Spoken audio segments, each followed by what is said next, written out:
কিউরিও ফাইটের ঘোস্টলি call recording সিরিজের মারাত্মক একটা হরর পডকাস্টে আপনাদের সকলকে স্বাগতম জানাচ্ছি। আমি কৌস্তভ।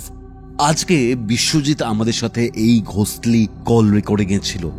গয়ার প্রেতশিলাতে গিয়ে সে এমন একটা অ্যাক্টিভিটির সম্মুখীন হয়, এমন কিছু ঘটনার সম্মুখীন হয় যা আপনাদেরকে লিটারালি ভাবাবে।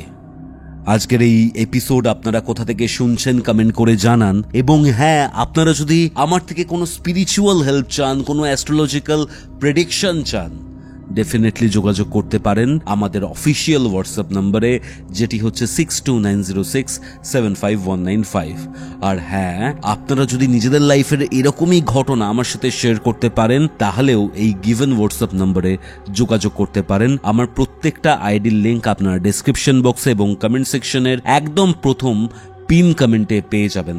তাহলে চলুন শুরু করছি কিউরিও ফাইটের ঘোস্টলি কল রেকর্ডিং সিরিজের মারাত্মক একটা হরর পডকাস্ট।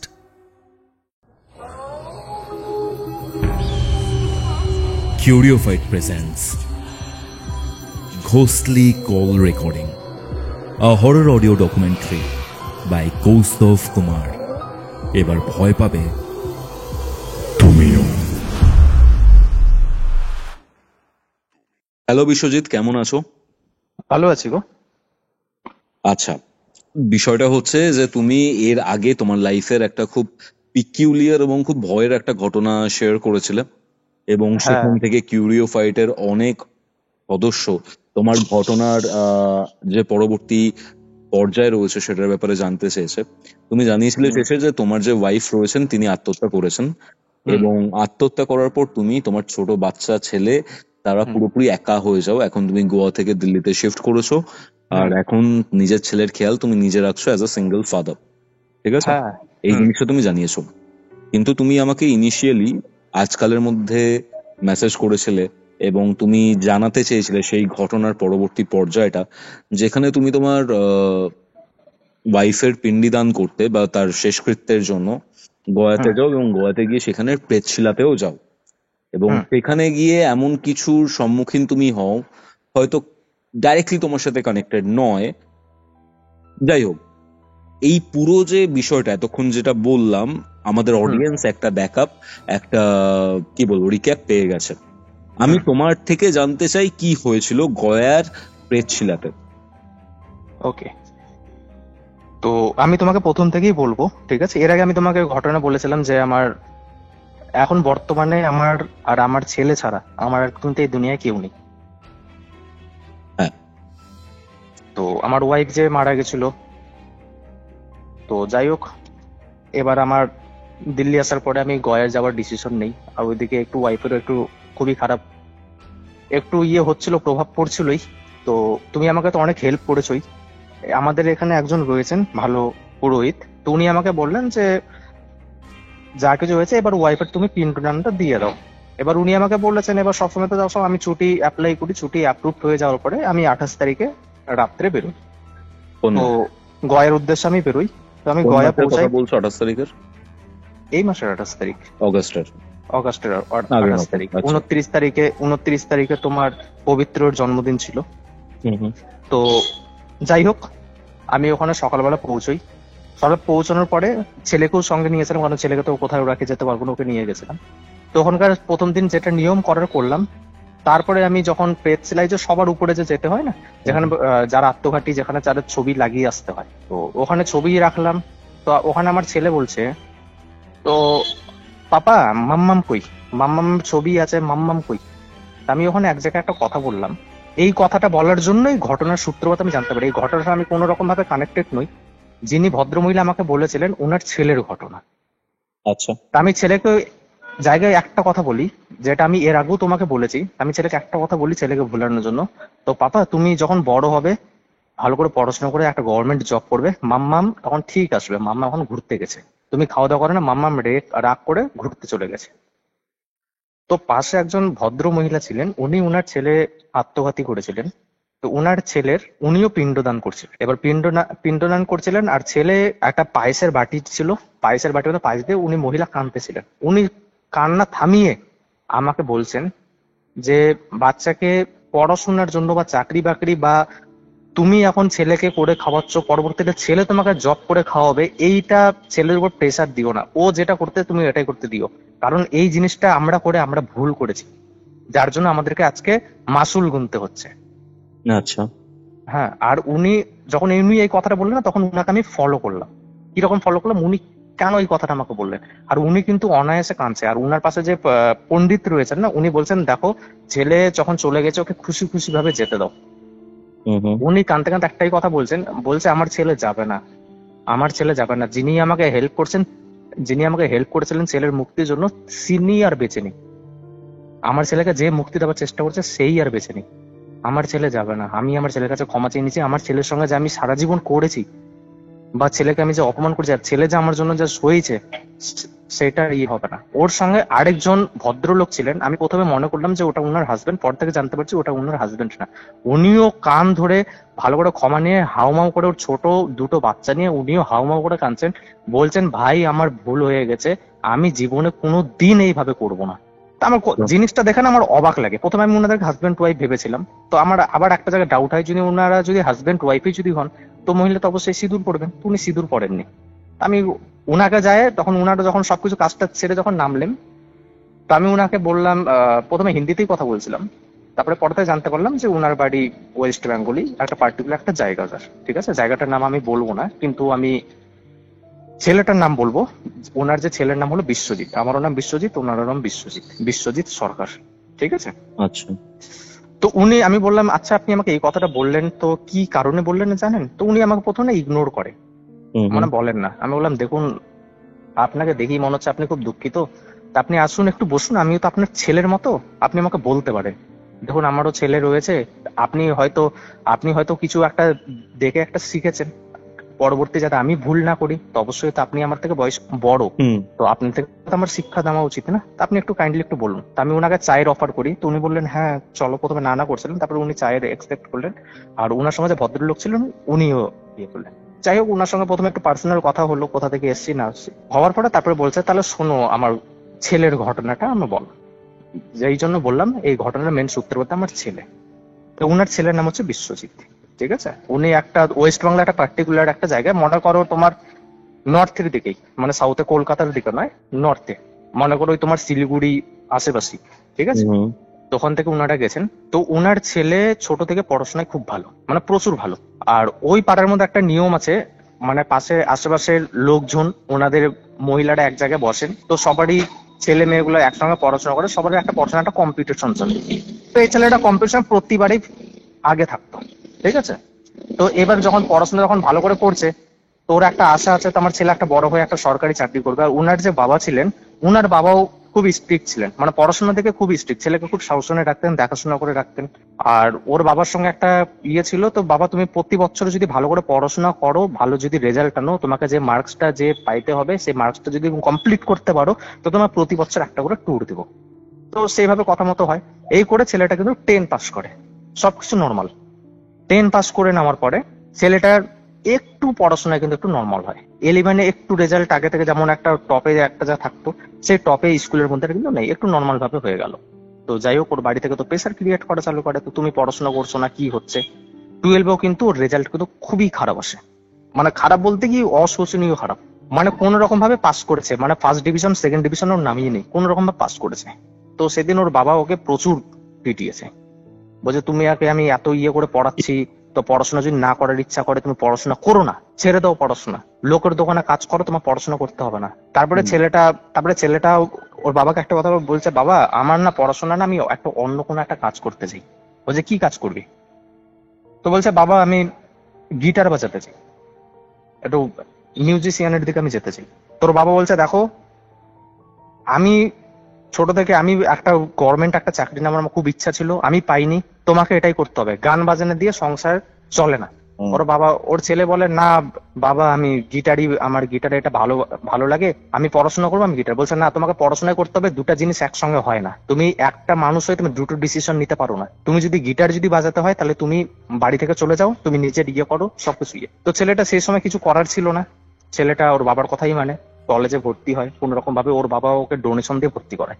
একটা ভালো কলেজে, কলেজের নাম নিচ্ছে না, ভালো কলেজে একটা ডোনেশন দিয়ে ইঞ্জিনিয়ারিং লাইনে ভর্তি করে। তো ছেলে ভর্তি হয়, ভর্তি হওয়ার পরে কিন্তু ছেলে কিন্তু ফার্স্ট সেমিস্টারে কিন্তু ফেল করে যায়, পুরোপুরি ভাবে ফেল। ছেলেকে কিন্তু এবার কিন্তু উধম ভাবে, মানে ছেলেকে আর যা ইচ্ছা তাই অপমান করছে, বলছে তোমার দ্বারা আমি তোমাকে এত কষ্ট করে ডোনেশন দিয়ে তোমাকে আমি পড়াচ্ছি, তুমি ইয়ে করতে। ওর ছেলে একটাই কথা বলে, বলছে বাবা আমি বলেছিলাম তোমাকে যে আমার ভালো লাগে না, আমাকে গিটার আমার বাজাতে ইচ্ছা করে, আমি গিটারই বাজাবো, আমার ওটাতেই আমার লাইফ আছে। আর কে বলছে তোমার পড়াশোনা করলেই ইয়ে হয়? ওর বাবা ওকে বলে দেখ সবাই সচিন তেন্ডুলকার হতে পারে না, আমি তোকে এই বিষয়ে সাপোর্ট করতাম না, তোকে পড়াশোনাই করতে হবে, পড়াশোনা না করার ইচ্ছা থাকে তুমি অন্য কিছু করো, কিন্তু আমি তোমার গিটার এই গান বাজানো থেকে যেতে পারবো না। আমি তোমাকে একটা বিজনেস করে দিচ্ছি, বিজনেস করো। ছেলে কিন্তু বিজনেসের প্রতি একটা, ছেলের একটা ইয়ে। তো এবার সেদিনকার রাত্রেবেলা গন্ডগোল হয়ে যাওয়ার পরে কিনা ছেলেটাকে কিন্তু ওর বাবা কিন্তু খেতে দেয়নি, বলছে তোমাকে খেতে হবে না, বাপের কামাই উড়াচ্ছ। ছেলেটা কিন্তু না খেয়ে কিন্তু ঘুমিয়ে যায়। তখন ছেলেটা সেদিন, তারপরের দিন বন্ধুদের সঙ্গে, ওর দুটো একটা ভালো ফ্রেন্ড ছিল, ওই ফ্রেন্ডের সঙ্গে আলোচনা করে। আলোচনা করার পরে ও বলে তো দেখ তোর বাবা যখন তোকে খরচা যখন ইয়ে করবে না, তুই তো গিটার, যখন তোর একটা স্বপ্ন আছে, তো তুই এক কাজ কর, তুই তো 12 পাস যখন করে নিয়েছিস, তো তুই একটা কোম্পানি খুঁজ, কোনো একটা ভালো একটা কোম্পানি, তোর শিলিগুড়ির সাইডের দিকে তোর অনেক কল সেন্টার আছে, সেই কল সেন্টারে কাজ করে তুই নিজের একটা স্বপ্ন পূরণ করতেই পারিস। ছেলেটাও চিন্তা করে দেখলো হ্যাঁ ঠিকই আছে। তো ছেলেটা একটা জবের জন্য একটা উদ্দেশ্যে বের হয়, তো একটা ভালো একটা জবও পায়। তো সেই জবে 12-13 হাজার টাকা স্যালারি, 2-3 মাস করে। করার পরে সেই কোম্পানিটা কোনো কারণবশত বন্ধ হয়ে যায়। সেই কোম্পানির একটা ভালো রকম একটা ফ্রড হয়েছিল, যে কোম্পানির নাম বললে হয়তো সবাই জানবে, তো সিকিউরিটি পারপাসের জন্য কোম্পানির নামটা বলবো না। ওখান শিলিগুড়িতে কিন্তু উঠে চলে যায় কোম্পানিটা, ঠিক আছে? মানে পুরো পাবলিক, মানে কোম্পানি ফ্রড করেনি, পাবলিকই ফ্রড করেছিল, ওই অ্যাপটা মানে ভুল ইস্তেমাল করছিল। তো কোম্পানিটা বন্ধ হয়ে যায়। কোম্পানি বন্ধ হয়ে যাওয়ার পরে ছেলেটা আবার পুরোপুরি ভাবে বাড়িতে বসে যায়, যা কিছু করতে চায় বাবার কাছে হাত পাততে হয়, বাবা ওকে দিনমান ওই অপমানই করে। এই করে দিনকাল কিন্তু ওর চলছে। সবসময় খেতে গেলে ওর মাও খটা দেয়, ওর বাবাও খটা দেয়। তো তুই কি রকম ছেলে, তুই ছেলে না হলেই তুই ভালো হতিস। ওর মা ওকে বলতো তুই যখন পেটে ছিলিস, তুই যখন বাবার কথা ইয়ে করবি না, এটা করবি না, তোকে কষ্ট করে মানুষ করলাম একটা ভালো, তুই ছোট থেকে পড়াশোনা যদি খারাপ করতিস তাহলে এই রকম কোনো কিছুই আমরা কোনো মাইন্ডেই করতাম না। তুই ছোট থেকে ভালো পড়াশোনা, তুই বড় হয়ে তুই বিগড়ে গেলি, পাড়ার লোকের কাছে আমি মুখ দেখাতে পারছি না, পাড়ার লোক কাছে যা তা বলছে। ছেলেটাকে এগুলো কিন্তু রোজ বলতো। এই ছেলেটা না এগুলো কথা শুনতে শুনতে শুনতে শুনতে ছেলেটা কিন্তু নেশা করা শুরু করলো, মানে ড্রিঙ্ক করা চালু করলো। তারপরে এইভাবে কিছুদিন চলার পরে ছেলেটা একটা মোবাইলের দোকানে একটা কাজে ঢোকে। শুনতে পাচ্ছ? হ্যালো? হ্যাঁ শুনছি, বলো। হ্যাঁ। তো ছেলেটা একটা মোবাইলের দোকানে কাজে ঢোকে। কাজে ঢোকার পরে ছেলেটা প্রথমে 3,500 টাকা দিয়ে কাজ করে, ঠিক আছে? 3,500 টাকা, এটা হচ্ছে তোমার, ছেলেটা যখন কাজে ঢোকে সেটা হচ্ছে তোমার 2018 সালে, ঠিক আছে? ছেলেটা কিন্তু একটা মোবাইলের দোকানে কাজে ঢোকে, ওরই পাড়ার একটা ছেলের দোকানে। ছেলেটার ভালো ট্যালেন্টের জন্য ছেলেটা যে মোবাইলের দোকান কাজ করে, সেই দোকানটা একসময় ছোট ছিল, পরবর্তীকালে এই ছেলেটা ব্যবসার টেকনিক দিয়ে না মোবাইলের দোকানটা কিন্তু ভালো একটা ইয়ে হয়ে যায়, ভালো একটা। আর ও কিন্তু একটা ভিভো ব্লু জনে কিন্তু কাজে ঢুকেছিল, আর সেই সময় নতুন ভিভো ফোন কিন্তু লঞ্চ করেছিল। তো ছেলেটা ভিভোর প্রমোটার হয়েছিল কোম্পানির আন্ডারে। সেই কোম্পানির আন্ডার থেকে কাজ করতে করতে করতে করতে ছেলেটা কিন্তু ওই দোকানেও ভিভোর মোবাইল ঢুকিয়ে ভালো একটা ব্লু জোন তৈরি করে, ঠিক আছে? আর এখন বর্তমানে সেই মোবাইল দোকানটা ভিভোর ডিলারশিপেও নিয়েছে, মানে ওখান থেকে ডাইরেক্ট ডিস্ট্রিবিউট হয়। তো যাই হোক, ছেলেটাকে ভালো ইয়ে করেছে। এবার ছেলেটা ওই দোকানে অনেক ফাইন্যান্স কোম্পানিও ঢুকিয়েছে, ঠিক আছে? ফাইন্যান্স কোম্পানি থেকে ওকে অফার করে যে তুমি যখন এত ভালো একটা বিজনেস ইয়ে করছো, তো আমাদের একটা ফিল্ডে একটা ছেলে লাগবে, তো তুমি আমাদের কোম্পানিতে জয়েন্ট করো। তো ছেলেটা বলে হ্যাঁ আমি করব। তো দোকানে বসে আমি করতে পারবো, আমি কিন্তু খালি লোন অ্যাপ্রুভ করবো, আমি কিন্তু দোকানে বসে করবো, মাসে যতটুকু দরকার ইসিএস যদি আমাকে ফাইল নিতে যেতে হয় আমি মাঝের মধ্যে যাব, আমি গিয়ে নিয়ে আসবো। এবার আমি রোদ্রে সারাদিন, কারণ আমার এই দোকান থেকে আমার সবকিছু করতে শিখেছি, আমি দোকানেও বসবো। তো ওইভাবে ওদের মধ্যে ডিসিশন হয়। ওর বললো তো তোমাকে আমি এখন ডাইরেক্ট কোম্পানির আন্ডারে করবো না, তুমি এখন আমার আন্ডারেই থাকো, ঠিক আছে? তো সেই সময় ওই যে ফাইন্যান্স কোম্পানিটা কাজ করতো, ওই মার্কেটের মধ্যে ভালো একটা বিজনেস গ্রোথ করে। তো ছেলেটা কি করে, তো ছেলেটা ভালো গ্রোথ করে, ভালো একটা ইয়েও হয়। তো ওকে ডিসিশন নেয় যে একে এখন ডাইরেক্ট কোম্পানির আন্ডারে করবো। তো যে সময় কোম্পানির আন্ডারে ওকে করতে যাবে, ওর যে স্যালারি প্যাকেজটা যে সিলেক্ট করে তার থেকে আরেকটা অন্য ফাইন্যান্স কোম্পানি ও বলে তো তোমাকে আমি এত টাকা স্যালারি দিব, আর তোমাকে সেই এরিয়ার একটা ভালো একটা পোস্ট দিয়ে দেবো। তো ছেলেটা আর তোমাকে ডাইরেক্ট কোম্পানির আন্ডারে করবো, ডাইরেক্ট তুমি পেরোলে কাজ করবে, পিএ কর্পোরেট ইন্স্যুরেন্স তোমার সবই কিছু থাকবে। ছেলেটা দেখলো তো না ঠিকই আছে, স্যালারি যে প্যাকেজ পাবো সেটা দিয়ে আমার যেটা শখের, যেটা আপনার স্বপ্ন আছে সেটাও আমি পূরণ করতে পারবো, প্লাস বাড়িতেও আমি 2-4 টাকা দিতে পারবো। তো ছেলেটা কিন্তু ওই কোম্পানি কিন্তু জয়েন্ট করে। এবার ছেলেটার আন্ডারে আসে একটা ম্যানেজার। এবার ফিল্ডে যারা কাজ করে তাদের তো একটা আন্ডারে একটা ম্যানেজার অ্যাসাইন করা হয় না? সেই ম্যানেজারের নামটা আমি তোমাকে বলছি, সেই ম্যানেজারের নাম হচ্ছে সত্যজিৎ কয়াল, যার বাড়ি হচ্ছে সুন্দরবন। তো সেই জায়গায় ও কিন্তু ম্যানেজার হয়। এই ম্যানেজার হচ্ছে এই ঘটনার সব থেকে বড় হচ্ছে মেন ইয়ে, মানে ও ম্যানেজার মানে এমপ্লয়ীদেরকে মানে কি মনে করবো, ওখানে রাস্তার কুত্তা মনে করতো।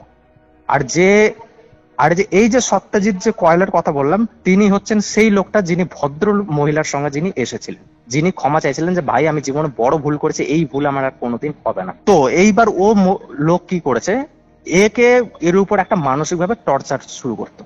কিভাবে মানসিক টর্চার শুরু করতো, সবাইকে এই যখন একটা ভালো যখন একটা ইয়ে হয়ে যাচ্ছে, ভালো একটা যখন নাম যখন করছে, ওর যে এরিয়া ম্যানেজার আছে, ওই যে ম্যানেজার একটা এরিয়া ম্যানেজার থাকে, সেই ম্যানেজার খালি সবসময় এরই নাম নিত। তো ওই ছেলেটাকে একটু দেখবি, ওই ছেলেটাকে একটু দেখবি, এর কিন্তু একটা মনের মধ্যে খুব হিংসা হতো। তো এর কথা এত কেন, আমি ম্যানেজার আমাকে না বলে ওর কথা কেন বলছে। আর এই ছেলেটা এত মিশুক ছিল যে সবার সঙ্গে বলে মিশে যেত। তো যাই হোক, এই ছেলেটা মন দিয়েই কাজ করে, এই ছেলেটাকে মানসিকভাবে টর্চার চালু করে। আর ওকে রোজ বলে, ও যদি কোনো একটা ফাইল যদি কোনো জায়গায় যদি আটকে যেত, বলতো স্যার এই ফাইলটার আমাকে টাকাটা একটু ডিসবার্স করিয়ে দেন, আমার ওই ডিলারশিপের ওর অ্যাকাউন্টে টাকা আসে না ডিসবার্স। ওকে সবসময় মুখের খিস্তি দিয়ে, মা বাপ টেনে খিস্তি দিয়ে ওকে চুপচাপ করে ইয়ে বলতো। আর ওকে একটা কথা বলতো, তোকে ব্ল্যাক লিস্ট করে দিব, টার্মিনেট করে দিব, তুই কোনোদিন কিছু করতে পারবি না, এই ওই। তো ছেলেটা চুপচাপ করে শুনতো, কিচ্ছু বলতো না, কারণ এখন টাকার দরকার। আর এই করে করে ও ছেলেটা কিন্তু গিটার বাজানোর ক্লাসেও ভর্তি হয়, ভালোভাবে কিন্তু ও কিন্তু কাজও করছে, প্লাস ওর নিজের কিন্তু একটা ধীরে ধীরে করে এগোচ্ছে। এরই মাঝখানে ছেলেটা কি হয়, একটা মেয়ের সঙ্গে একটা সম্পর্ক তৈরি হয়, যেখানে ও গিটার বাজাতে যেত সেখানে ওর কিন্তু একটা সম্পর্ক তৈরি হয়। তো সম্পর্ক ভালোভাবেই ওদের চলে। সম্পর্ক গড়ার 3 মাসের মধ্যে ওদের একটা কিন্তু মানে বাড়ি থেকে বাড়ি থেকেই দেখাশোনা করে বিয়ের দিয়ে দেয়। সবাই ওর বাবাকেও বলছিল তো ছেলের বিয়ে দিয়ে দাও, ছেলে ধীরে ধীরে করে ঠিক হয়ে যায়। তোর বাবাও কিছু করেন, ওর বাবাও বিয়ে দিয়ে দিয়েছে। আর ওর বাবা মাঝখান থেকে ছেলেটাকে বলাও ছাড়িয়ে দিয়েছিল, মানে বাড়িতে ওর বাবা আসতো কখনো আসতো না, ঠিক আছে, বাড়িতে কি হচ্ছে না হচ্ছে কোনো দেখার ইয়ে নেই। আর ছেলেটার নিজের কাজ করতো। তো ছেলেটার বিয়ে হয়ে যায়। ছেলেটা বিয়ে হয়ে যাওয়ার পরে 1.5 বছর চলার পরে যখন ওর ওয়াইফ যখন প্রেগনেন্ট হয়, তো ছেলেটাকে এবার কি করে, ছেলের যে ম্যানেজার যে ছিল ও কি করে, ওর আশেপাশে যত ফ্রড লোন তৈরি করে ওরই এরিয়ার মধ্যে ফ্রড লোন তৈরি করায়। আর যে অ্যাডভান্স 25 তারিখের আগে যারা অ্যাডভান্স ইএমআই, তো সেই অ্যাডভান্স ইএমআই গুলা মোটামুটি ও 6 থেকে 7 লক্ষ টাকা নিয়ে নিজের পকেটে রেখে ও কিন্তু এরিয়া ছেড়ে কিন্তু চলে যায়, ট্রান্সফার নিয়ে না অন্য জায়গায় ট্রান্সফার নিয়ে ও কিন্তু সেই কোম্পানিও কিন্তু ছেড়ে দেয়। এবার সম্পূর্ণ যখন ওর কাছ থেকে ফ্রড লোন যখন নিয়েছে, সবার অ্যাডভান্স ইএমআই যখন দিয়ে দিয়েছে, এনওসি যখন কেউ যখন পাইনি, এবার ফিল্ডের একেই ধরেছে, কারণ ওই এরিয়া এখন এই দায়িত্ব আছে। আর এরই নাম করে ওর ইএমআই তুলাইছে, বলছে আমি ওর ম্যানেজার, আমি ইয়ে করবো, ওই ছেলেটাই আমাকে পাঠাইছে, ও আসতে পারছে না, ও বিয়ে করেছে, ওর ওয়াইফ প্রেগনেন্ট আছে। এবার কিন্তু ওকে যেদিন ওর ওয়াইফের যেদিন ডেলিভারি হয়, সেই দিন কিন্তু এই ছেলেটার বাড়িতে কিন্তু মোটামুটি গ্রাম ভেঙে কিন্তু লোক আসে, বলে তোকে আমি টাকা দিয়েছি, এই ওই তোর ম্যানেজার গেছে তোর নাম করে টাকা নিয়ে এসছে, ঠিক আছে। আর এই ম্যানেজারের একটা চালাকি কি ছিল, ছেলেটাকে একটা অন্য একটা অ্যাকাউন্ট খুলে সেই অ্যাকাউন্টেও ট্রানজেকশন করতো, আর সেই সিমের নাম্বার থেকে শুরু করে সবকিছু ওর নিজের কাছেই হ্যান্ডেল করতো। ব্যাস একের অ্যাকাউন্টে সবকিছু দেখিয়েছে, বলছে না এই অ্যাকাউন্ট আমার কাছে নেই, এটা আমাদের ম্যানেজার কাছে। সেই ম্যানেজার ফোন লাগা, ম্যানেজারের phone switch off, company direct হাত তুলে দিয়ে বলছে আমি কিছু জানি না, তুমি কেন ওইভাবে ওকে অ্যাকাউন্টে ইয়ে দেবে। তো যাই হোক, ছেলেটা কিন্তু চারদিকে ফেসে গেল। আর ছেলে 7 থেকে 8 লক্ষ টাকা ছেলেটার উপর কিন্তু ঋণ পড়ে যায়। এবার ওর ছেলেটার বাবা একে আরো অপমান করে। আর সেই সময় ছেলের ওয়াইফ, ওর কিন্তু পেটে বাচ্চা থাকাকালীন ওর কিন্তু সিজারে কিন্তু তারপরের দিন ডেট ছিল। এবার ছেলেটা কোনো দিকে কিছু না করতে পেরে ওর ওয়াইফকে পায়েসের মধ্যে বিষ মিশিয়ে, আর প্লাস ওর নিজের গলায় দড়ি, নিজের বউ বাচ্চাকেও মারে, প্লাস নিজেও মরে যাওয়ার পরে পরদিন ওদের সৎকার হয়। সৎকার হয়ে যাওয়ার পরে পুরো গ্রামের যত লোক আছে সবাই ওর বাড়িতে আসে, মরার পরে থুতু ছিটায়। তার কতটা একটা বাজে কেস হয়েছে, বলছে দোষগুলো টাকা নিল কিন্তু আরেকজন, কিন্তু বডি যখন আসছে, মানুষ যখন মারা যায় না, মানুষের একটা যতই ভুল করুক না কেন, মানুষের একটা ইয়ে হয়ে যায়। এই ছেলেটা দোষ না করে বডির উপরে লোক কিন্তু থুতু ছিটাইছে, তুমি এটা মানতে পারছো? তো যাই হোক, কিছুদিন চলার পরে তারপরে যারা যারা কাছ থেকে ওর টাকা নিয়েছিল, ঠিক আছে, তাদের সবার সঙ্গে একটা ইয়ে হয়। কি রকম জিনিস ঘটে, ওরা যখন প্রথমে হয় একজন ব্যক্তি, যার নাম আমি নেব না, ঠিক আছে, উনি কি করেন, উনি সকালবেলা যখন উঠেন, উনি সবসময় দেখেন যে ওর মেঝের মধ্যে, পাকা ঘর, ওর মেঝের মধ্যে না সবসময় একটা স্যাঁত একটা ভাব থাকে, যেমন মনে হয় কেউ থুপ ফেলে দিলে একটা যেমন কপ টপ থাকে না, ওই রকম ভাবে একটা থুপ, তার সঙ্গে কিন্তু একটা বাজে একটা স্মেল কিন্তু উনি কিন্তু দেখতে পান। তো উনি সবসময় বলেন তো ঘরের মধ্যে কিভাবে থুতু ফেলে, ও কিন্তু 1-2 দিন ইগনোর করে বাড়িতে বলে। তো সবাই বলে তো ঠিক আছে, ঘরটা ভালো করে ফিনাইল দিয়ে মুছা হয়, কিন্তু ওটা কিন্তু বারবার কিন্তু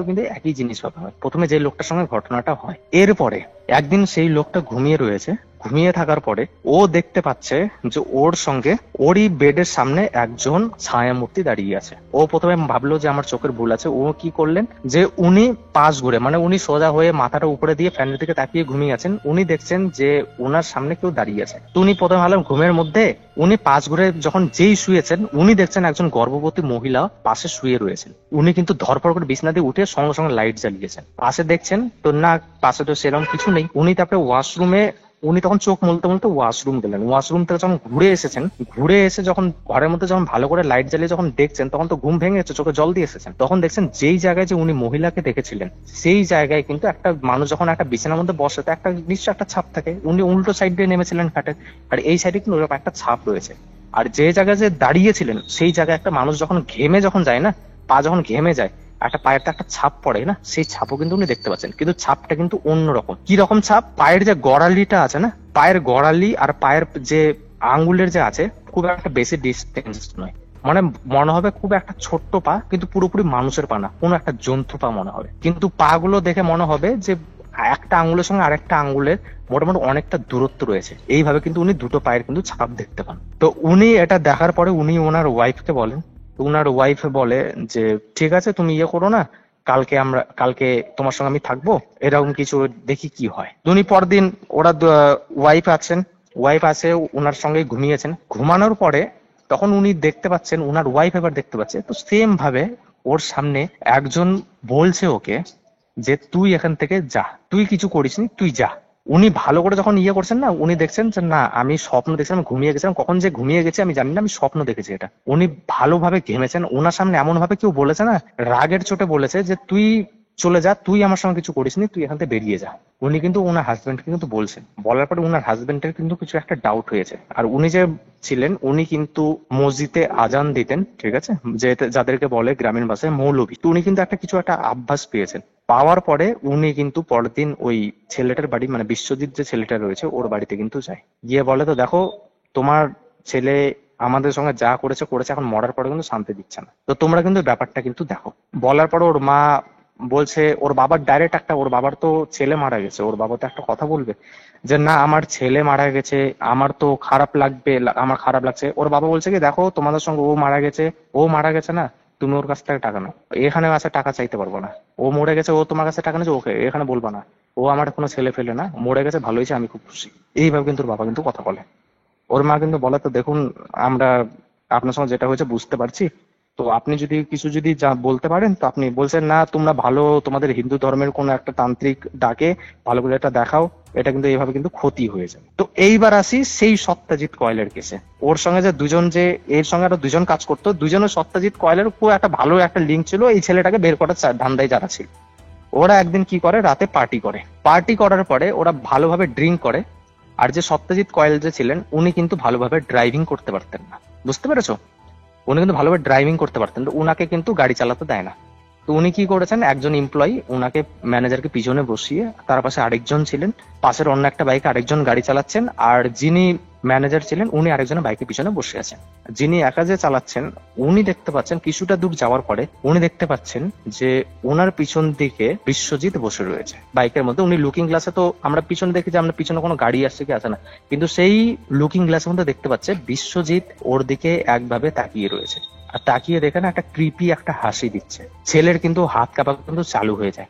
যে ছেলেটা গাড়ি চালাচ্ছিল, ছেলেটার নাম হচ্ছে সঞ্জিত, ওর কিন্তু হাত কাঁপা কিন্তু চালু হয়ে যায়। ও ডাইরেক্ট বলে, তো দেখ ভাই, আমার পিছন দিকে না বিশ্বজিৎ বসে আছে। এরা দুজন ইয়ার্কি করে, বলছে হ্যাঁ তুই ওই আরো ওর কথা, ও কোন দিনে মারা গেছে, তুই ওর কথা কি বলছিস, ওইরকম কি কোনোদিন হতে পারে নাকি? আর মনে মানুষ তো বাইকের পিছন দিকে আছে বসে থাকে। বলছে সিরিয়াসলি বলছি, আমার বাইকের পিছন দিকে কেউ বসে আছে। ওকে কিন্তু পুরো মজাই উড়াই দেয়। তো বলছে দেখ, তুই বেশি খেয়ে নিছিস, তুই মনে করছিস। আর আরেকটা এখানে বাজে কথা বলে, যেটা পরে থেকে ওই সত্যজিৎই স্বীকার করেছে। ও একটা বাজে কথা বলছে হ্যাঁ বিশ্বজিৎ দেখতে পাচ্ছি, বিশ্বজিতের বউর প্রতি তোর একটা চাহিদা ভালো ছিল মনে হয়, সেই জন্য তুই এইভাবে করে ইয়ে করছিস, ওকেই তুই দেখতে পাচ্ছিস। এইভাবে কিন্তু মজা করে। তো এইভাবে ওরা তখন ভয় পেয়ে কিছুক্ষণ দাঁড়িয়ে সিগারেট খাওয়া দাওয়ার পরে ওরা তখন বাড়ির উদ্দেশ্যে বেরিয়ে পড়ে। বেরিয়ে যাওয়ার পরে তারপরের দিন কি হয়েছে, সবাই কাজে এসেছে। কাজে আসার পরে যে ছেলেটা দেখেছিল, যে ছেলেটা যে ওকে প্রথম বাইকের পিছন থেকে দেখেছিল, ওর হঠাৎ করে বুকে অফিসের মধ্যেই কোনো কারণে দরজার দিকে তাকালো, দরজার দিকে তাকিয়ে হঠাৎ করে বুকে একটা ব্যথা হয়। ওকে তড়িঘড়ি করে ওই অফিস থেকে ওকে ডাইরেক্ট নিয়ে যাওয়া হসপিটালে নিয়ে যাওয়ার পরে কিছুক্ষণ ও অ্যাডমিট ছিল। অ্যাডমিট থাকার পরে ও বাবা মাকে প্লাস যে সপ্তাহে ছিলেন ওনাকে খালি একটা কথা বলছেন, বলছে ওই বিশ্বজিৎ আসছে, ওই বিশ্বজিৎ আসছে, ওই বিশ্বজিৎ আসছে, ও ওর ও ও বাবা হতে পারেনি, ও বিশ্বজিৎ আসছে, খালি এতটুকুন বলেই ও কিন্তু স্থির হয়ে গেল। পুরো বডি কিন্তু নিস্তেজ, ও কিন্তু মারা গেল। কোনো এই জায়গায় কিন্তু কোনো ইয়ে নেই, ও কিন্তু একটা ভালো ছেলে, ভালোভাবে খেয়ে অফিস গেছে, শান্তভাবে গেছে, বসেও কাজ করছিল, কি দেখতে পেলো জানি না, কিন্তু ওর ডাইরেক্ট একটা বুকে পেন হলো, ওকে হসপিটালে অ্যাডমিট করা হলো। কিছুক্ষণ থাকার পর ও বিশ্বজিতের নাম করে ও কিন্তু মারা গেল। কোনো ইয়ে নেই। ছেলেটার সৎকার করা হলো, সৎকার করে নামার পরে তারপরে দুজনের মধ্যে একটা আলোচনা। একদিন এরা আবার পরের দিন বসে মদ খাচ্ছে, মদ খেতে খেতে বলছে, আচ্ছা ও কি সত্যি বিশ্বজিৎ দেখতে পেলো? বলছে, তখন সত্যজিৎ বলছে, না বিশ্বজিৎকে ওভাবে দেখতে পাইনি, ওর মনে একটা আতঙ্ক হয়ে গেছিল, তো অসুবিধা নেই, তুই টেনশন নিস না। ওরা দুজন তো চলে গেল। তারপরে এইবার তো এরপরের ম্যানেজারটা তুই হবি, কারণ দেখ আমি তো কাজ ছেড়ে দিয়েছি আগেই, আর ওইও তো বিশ্বজিৎ তো নেই, আর তারপরে ওই ছেলেটাও কি হলো না হলো মারা গেল, এরপরে ম্যানেজারটা তুই হবি, তুই মন দিয়ে কাজ কর। কিন্তু এই ছেলের মনে একটা কিন্তু টল দেয়, তো ও বিশ্বজিতের নাম করে কেন মারা গেল? আর ততদিনে কিন্তু সত্যজিৎ তো, ও তো লোকের টাকা পয়সা নিয়ে ইয়েই হয়ে গেছে, একে ওর উপর বদনাম করে দিয়েছে, বদনাম করে দিয়ে ও কাজও ছেড়ে দিয়েছে, নিজে রেডিয়াও চলে গেছে। মাঝের মধ্যে এর সঙ্গে একটা পার্টিকুলার একটা দূরে একটা কোনো জায়গায় বাড়ে বসে এরা কিন্তু কন্টিনিউয়াসলি কিন্তু একটা মাঝে মধ্যে দু একদিন পর পর কিন্তু মদ খেত, ঠিক আছে। আর ততদিন ও কিন্তু গা ঢাকা দিয়ে রেখেছে, ওর কোনো খোঁজ খবরই নেই। এবার বাইরে থেকে একটা লোক আসলে অত ইয়ে করে না, যার নাম দিয়ে নিচে তাকেই ধরে গ্রামের লোক। হ্যাঁ, আর এই ছেলেটাও পরে সুসাইড করে নিয়েছে, সবাই এর উপরেই দায়িত্ব দিয়ে দিয়েছে বিশ্বজিতের উপরেই, তো না এই লোকের টাকা নিয়ে খেয়েছে। তো যাই হোক, ওই ছেলেটা কিন্তু একটা মনে কিন্তু খুব বড় একটা কিন্তু টেনশন আসা চালু করে। ওই ছেলেটা কিন্তু ধীরে ধীরে ধীরে ধীরে কিন্তু মানে লোকের সঙ্গে একটা আলোচনা করাই ছেড়ে দেয়, ওর ছেলেটার মনে একটা কিন্তু খুব ভয়ের একটা কাজ করছে। তোকে একদিন অফিসে থেকে বলছে, তো তোর কাজ তুই করছিস ঠিক আছে, তোর কিসের টেনশন হচ্ছে? তুই চুপচাপ আগের মতন তুই অ্যাক্টিভ নেই, তুই ফিল্ডে যাচ্ছিস না, কারোর সঙ্গে কোনো কাস্টমারের সঙ্গে ঠিকভাবে কথা বলছিস না। আমাদের তো কাজ হলো কথা বলা নিয়ে, না? কাস্টমারকে তুই যদি ভালো করে লিড বোঝাতে যদি না পারিস, তো তুই কাজ করবি কিভাবে? তোর যদি কোনো মানসিক ভাবে যদি তোর কোনো অবস্থা যদি হয়, তোর যদি একটা ভালো ফ্রেন্ড মারা গেছে, তুই যদি কয়দিন লিভ চাস, তুই লিভ নে। তো বলছে, না আমি ওই রকম কিছু না। এইভাবে কিন্তু কিন্তু ও কিন্তু চুপচাপ। ধীরে ধীরে 1 মাস এইভাবে যাওয়ার পরে ছেলেটা কিন্তু অকারণে কিন্তু রিজাইন দেয়। ওকে অনেকবার অফিস থেকে বোঝানো হয়, তো তুই কেন রিজাইন দিল, কিন্তু ছেলেটা কোনো কথাই শুনে রিজাইন দিয়ে দেয়। রিজাইন দেওয়ার পরে ও কিন্তু বাড়িতে আসে কিন্তু পুরোপুরি ভাবে ঘরবন্দি, মানে বাড়ি থেকে কারোর সঙ্গে খায়, ঘরে ঢুকে ঘুমায়, আর কিন্তু কিচ্ছু করে না। মানে বাড়ির একটা ফ্রেন্ডের সঙ্গে একটা আলোচনা করবে বা কোনো একটা কাজ করবে, কোনো কিছু না, চুপচাপ ভাবে ঘরবন্দি। তারপরে ওর বাড়ির লোক ওকে ডাক্তারের কাছে নিয়ে গেল, ডাক্তার দেখালো, ডাক্তার বললো না কিছু না, ও নিজের একটা ভালো একটা ফ্রেন্ড হারিয়েছে যার জন্য এরকম প্রবলেম। তারপরে ওকে বললো যে একে আপনি এক কাজ করুন, একে বাইরে একটা কোনো জায়গায় ঘোরাতে নিয়ে যান, আচ্ছা। ঠিক আছে, ঘোরাতে নিয়ে যান। তো বাড়ির লোক ওকে ঘোরাতে নিয়ে গেছে। ঘোরাতে নিয়ে যাওয়ার পরে ও রাত্রেবেলা ওরা ট্রেন থেকে নামে, নামার পরে একটা পার্টিকুলার একটা হোটেলে ওঠে। হোটেলে যাওয়ার পরে খাওয়া দাওয়া করে, খাওয়া দাওয়ার পরে ও যখন ঘুমায়, ওর বাবা মাকে একটা কথা বলে, বলে, বাবা, মা, পাশের ঘরে বিশ্বজিৎ আছে, পাশের ঘরে না বিশ্বজিৎ আছে। ওর বাবা বলে, দেখ তুই হয়তো অনেক টেনশন নিয়েছিস যার জন্য তোর এরকম কথা বলছিস, তো তুই টেনশন নিস না। তুই টেনশন নিস না, ওরকম কিছু না, তুই বন্ধু গেছে, ও বলে গেছে, তুই ওটাই তোর মনের মধ্যে আছে। বলছে, না বাবা, পাশের ঘরে বিশ্বজিৎ আছে। আমি যখন খাওয়া দাওয়া করে হোটেলের বাইরে দরজাতে আমাদের থালটা রেখে দিই না, যখন থালটা আমি যখন রাখতে গেছি, তখন আমি দেখতে পেয়েছি যে বিশ্বজিৎ ওই ঘর থেকে আমাকে উঁকি মেরে দেখেছে। আর শুধু ও একা দেখেছি, ওর সঙ্গে ওর ওয়াইফও উঁকি দিয়ে আমাকে দেখছিল। আর আর বিশ্বজিৎ কিন্তু আমাকে কিন্তু এতটুকুই মানে এতটুকুই আমাকে বলেছে যে এরপরের নাম্বার তোর, আমি বাবা বাঁচবো না, আমাকে তুমি, আমি তোমার সঙ্গে ঘুরতে এসেছি, কিন্তু আমি তোমার সঙ্গে আর যেতে পারবো না বাবা বাড়িতে, আমার এখানেই শেষ। ওর বাবা বলছে, দেখ তোর কিচ্ছু হয়নি, তুই মিছামিছি তুই টেনশন নিচ্ছিস, এরকম কোনো কিছুই না, তুই ওগুলো টেনশন নিস না, তুই এনজয় কর, আমরা ঘুরতে এসেছি, আমরা এনজয় করবো, ঠিক আছে, তুই ওগুলো কোনো কিছু মাথায় নিস না। বলে ছেলেকে কোন রকম ভাবে শান্ত করে, ছেলের মেডিসিন চলতো, ছেলেকে ঘুমের মেডিসিন দিয়ে ছেলেকে কিন্তু ঘুম পাড়িয়ে দিয়েছে। ঘুম পাড়িয়ে দেওয়ার পরে পরের দিন ছেলে কিন্তু নর্মাল। ওরা আশেপাশে ভালো পাহাড় টাহাড় দেখতে, মানে দার্জিলিং এ গেছে ঘুরতে, দার্জিলিং এ পাহাড় টাহাড় ভালো করে আশেপাশে থেকে ঘুরে ঘুরে টুরে আসার পরে ছেলে একটু নর্মাল। কোনো কিছু নেই। নর্মাল হয়ে যাওয়ার পরে ওর বাবাকে বলে যে বাবা আমি একটু না আশেপাশ থেকে একটু ঘুরে আসি। বাবা বলছে ঠিক আছে, একা বেশি দূরে যাস না, হোটেল থেকে বাড়ি এখান থেকেই থাকিস, আশেপাশে যাস না, আর ফোন করলে ফোন করবি, তারটা কিন্তু বাড়ি চলে আসবি। বিকেলের টাইম, ছেলে বেরিয়ে যায়, সাইডে গিয়ে সিগারেট খেয়েছে। সিগারেট খেয়ে নেওয়ার পরে তারপরে ও কিন্তু তাড়াতাড়ি কিন্তু দৌড়িয়ে কিন্তু হোটেলে ঢুকছে।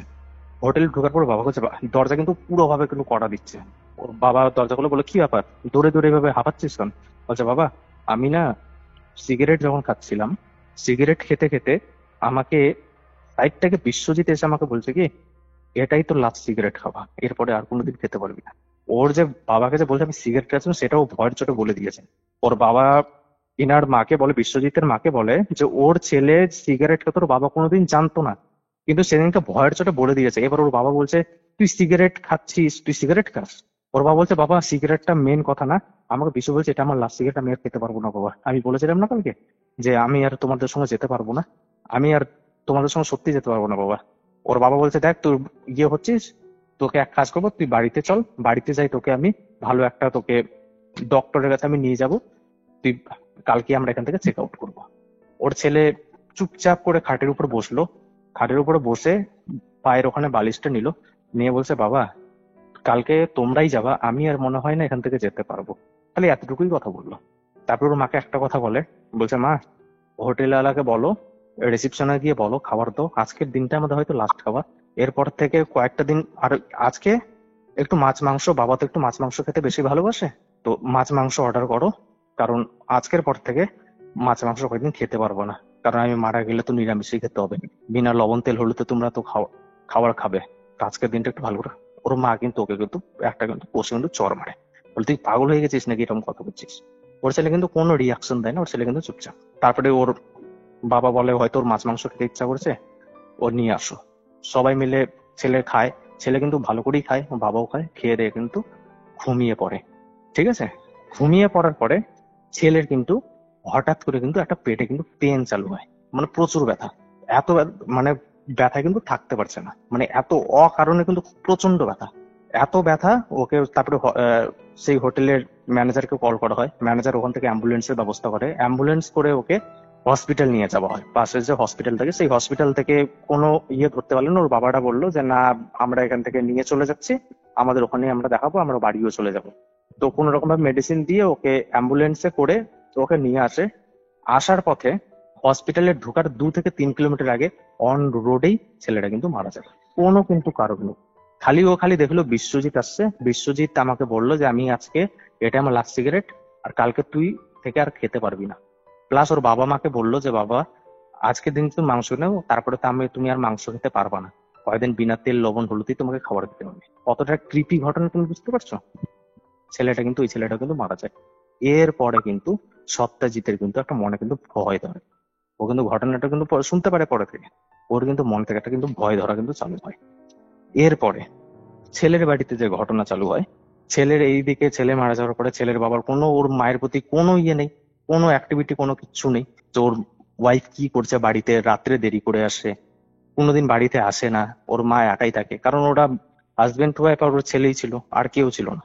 ওর বাবা আসে না বাড়িতে, উনি একাই থাকেন। ওর বাবার কোনো ঠিক ঠিকানা নেই, কোনোদিন আসেন, কোনোদিন দেরি করে আসেন, কোনোদিন আসেনই না। তো এইভাবে চলছে। চলতে চলতে চলতে কিছুদিন যাওয়ার পরে ওর বাবা কিন্তু ঘরে কিন্তু বসে যায়। ওর বাবা বলে আমি বাইরে যাব না, আমি আমার ছেলেকে এখন কন্টিনিউয়াসলি আমি এখন দেখতে পাচ্ছি। বলছে তুমি কি বলছো? বলছে হ্যাঁ আমি আমার ছেলেকে দেখতে পাচ্ছি। আমার ছেলে আমাকে একটাই কথা বলছে যে বাবা তুমি আমার সঙ্গে যেটা করেছো তুমি খুব খারাপ করেছো। অন্যজনকে তুমি দেখে প্রশংসা করছো, আর সেই জিনিসটা আমি করলে তোমাকে খারাপ লাগছে। এবার তোমার মনে এখানে একটা ডাউট থাকবে যে অন্যজন কি করছে যে ও প্রশংসা করছে, ওর ছেলে করছে তো খারাপ লাগছে, মানে প্রশ্নটা যাচ্ছে তো? বুঝতে পারছি। তারপর হ্যাঁ। তারপরে ওর ওয়াইফ বলছে তুমি কি ব্যাপার? ওর বাবা কিন্তু বলে না, বলছে কিছু না, কি যে হবে আমি বুঝতে পারছি না, তো তুমি এক কাজ করো, তুমি সেই যিনি মৌলভী মশাই যে আমাদের বাড়িতে এসেছিলেন উনাকে তুমি গিয়ে বলো উনি আমাদের কিছু একটা হেল্প করতে পারেন কিনা। তো সেই মৌলভী মশাইয়ের কাছে যাই পরদিন, ওরা বলছে দেখুন আমার হাজবেন্ড এইভাবে করে বলছে, আর উনি তো বাইরের ভিতরে সবসময় যাওয়া আসা করেন, উনি কোনোদিন কাজের সূত্রে ওনার ওয়াইফকে বলে যেতেন যে আমি কাজে যাচ্ছি, আমি আর দেরি করে আসবো, আমি বাড়ি আজকে আসবো না, এরকম করে বলে দিত। ঠিক আছে, তো উনি এখন ওনার ছেলেকে দেখতে উনি কিন্তু 3-4 দিন তো বাড়ি থেকে ঘর থেকেই বেরোচ্ছেন না। তো সে মৌলবী বলে, তো আমি তো তোমাকে প্রথমে বলেছিলাম যে তোমাদের কাউকে একটা ভালো কাউকে দেখাও, তোমরা তো কথা শুনোনি।